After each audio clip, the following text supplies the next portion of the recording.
안녕하십니까. 이비인후과 전문의 배성호입니다. 오늘은 비중격 만곡증에 대해서 설명을 드리겠습니다. 여러분이 보통 비염입니다, 비염 수술입니다 이런 얘기를 많이 들어오는데, 비염 수술은 크게 보면은 두 가지로 나눠집니다. 비중격을 수술하는 게 있고 하비갑기를 수술하는 게 있습니다. 오늘은 그 중에 비중격의 문제, 비중격 만곡증이 무엇이냐에 대한 설명을 잠깐 드리고자 합니다.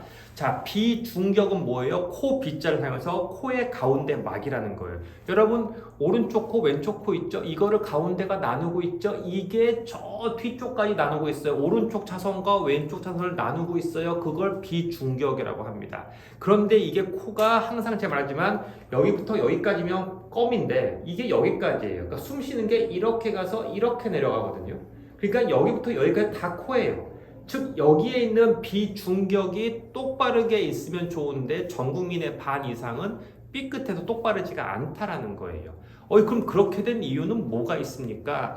여러 가지 가설이 있는데 통상적으로 30%는 선천적인 거, 태어날 때부터 우리의 이빨도 뻐덩이 난 사람이 있잖아요. 그런 것처럼 처음부터 약간 삐뚤하게 태어난 사람이 있더라가 한 30%, 70%는 후천적인 거. 왜요? 알게 모르게 부딪혀서 한두 살 때 쿵, 자전거 타다가 쿵, 친구랑 싸우다가 쿵 해서 여러 가지 때문에 충격을 받으면 비중격이 휠 수 있다라는 겁니다. 자, 그래서 비중격을 사진을 잠깐 보고선 설명을 드리도록 하겠습니다. 자, 아까 말한 것처럼 오른쪽 코와 왼쪽 코를 나누는 가운데가 있죠. 이 살의 안쪽에 보면 이렇게 막이 있습니다. 그래서 오른쪽 콧구멍과 왼쪽 콧구멍을 나누죠. 이걸 비중격이라고 합니다. 이 비중격이 휘어진 걸 비중격 만곡증이라고 합니다. 비중격 만곡증이 있게 되면 이거에 대한 진단은 내시경으로 보게 되면 양쪽의 콧구멍에 차이가 나게 됩니다. 좀 더 확대해서 보여주세요. 양쪽 콧구멍의 차이라는 거는 어떻게 보이느냐? 이런 식으로 보이는 거예요. 가운데 막이 이렇게 휘어져 버리면 양쪽 콧구멍이 잘 안 보입니다. 이런 걸 수술로 똑바로 펴놓으면 콧구멍이 보이게 되겠죠? 그래서 이런 걸 우리가 휘어진 걸 비중격 만곡증이라고 하고, CT를 찍으면 정확하게 좋은 사람들은 가운데가 똑바르게 보입니다. 이게 좋은 겁니다. 그런데 보게 되면 이런 식으로 비중격이 휘어져 보입니다.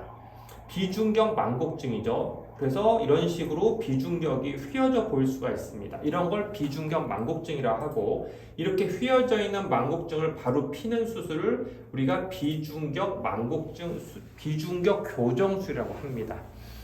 비중격이 만곡돼 있으면 어떤 문제가 생기는 겁니까? 쉽게 생각하면 허리 구부정하고 사는 거랑 똑같아요. 서로 다리 짝다리 잡고 있는 거랑 똑같은 거예요. 좌우의 공기 흐름이 똑같지 않고요. 또 튀어나온 쪽, 이 튀어나온 쪽의 문제는 뭐냐면 이쪽이 좁다라는 거예요. 좁은 곳은 뭐가 문제예요? 자꾸 먼지나 매연이나 꽃가루가 내 코를 긁고 지나간다. 차선이 좁으니 긁고 지나간다. 그쪽 코가 예민해진다. 예민해지는 코가 비염이 생긴다. 코딱지 생긴다. 코피 생긴다. 이런 문제가 있는데, 문제는 그 반대쪽 콧살이 얘가 예민해지면요, 얘가 같이 부어버려요. 코는 쌍으로 움직이거든요. 그럼 얘도 막혀요. 그러니까 양쪽이 다 막혀서 비염이 양쪽이 다 나빠져요.